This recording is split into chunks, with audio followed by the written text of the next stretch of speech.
We're here talking with Dr. Chuck Spezzano. Let's meet the man behind the miracles.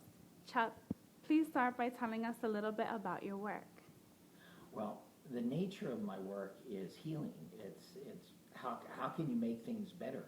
So it's both psychological in nature, but it's also spiritual, because as people heal the problems in their lives, what happens is they advance, and they advance toward more love, more happiness, more integrity, all of these spiritual principles. So what I discovered is that as people evolve, they evolve toward the spiritual. They evolve toward greater love, toward greater generosity, toward greater radiance, so that they're just, helping everyone, and they become happier, more loving, more expansive. Their life gets better. So how to do that? Because people have tens of thousands of problems that's stopping them from, going back to heaven on earth, and that's what we all came for. Could you tell us a little bit about how to evolve? Sure.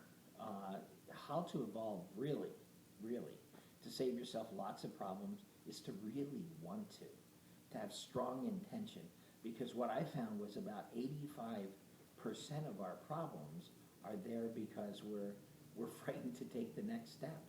So if we have the willingness or the courage or the love, we keep choosing love to take the next step, we keep choosing truth, what happens is then it becomes easier to take the next step. We took the steps to separate, so what we're doing is taking a step more in bonding.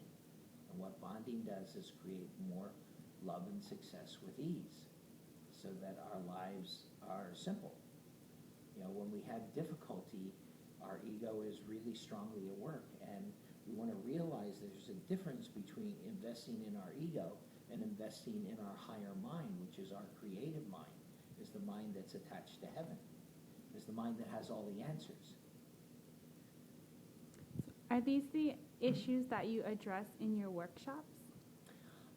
The issues that are addressed in the workshop are just every problem a person brings to the workshop.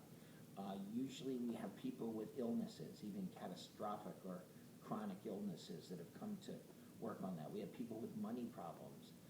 But the very interesting thing about any problem or any symptom is that it comes down to relationship problems.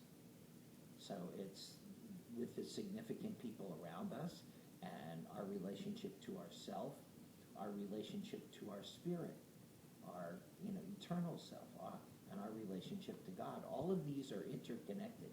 So if you have a problem with one, you're going to have a problem all the way down the line. So it's healing relationships, and relationships are our best chance for fulfillment. Having a true partnership, love and happiness in the family, that's what it's all about. And then to do what you came to do, to live your purpose.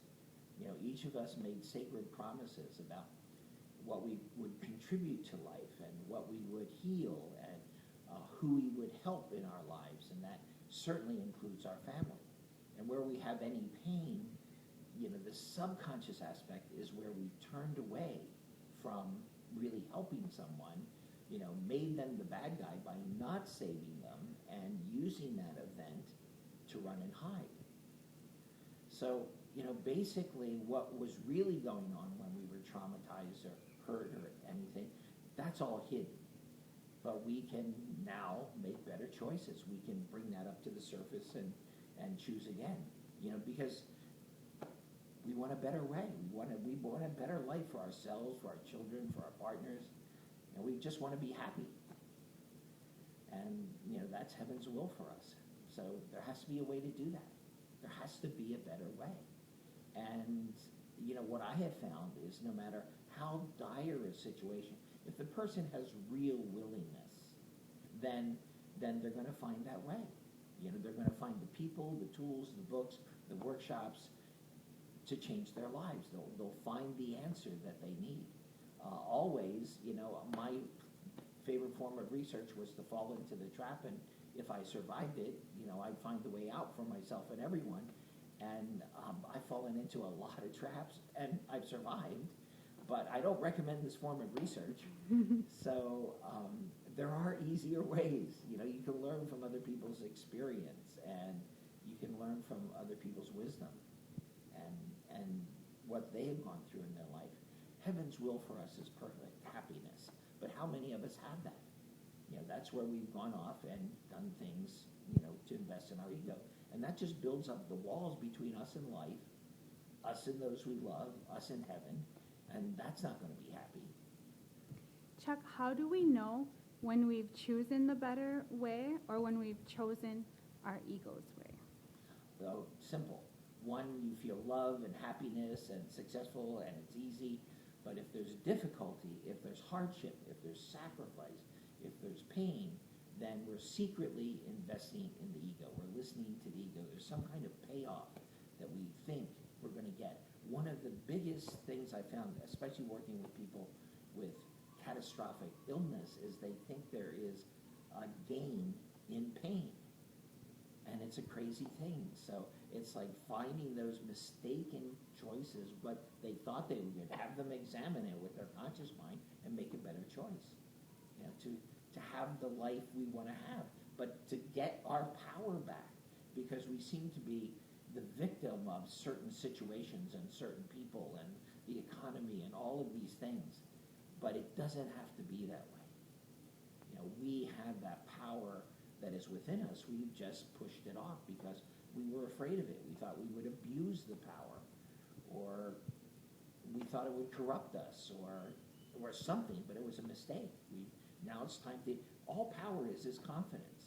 And real power, not domination, but real power comes from God. So how could you be corrupted when you just become more whole, more confident, more helpful, more loving? Thank you so much, Chuck. We appreciate your love and service.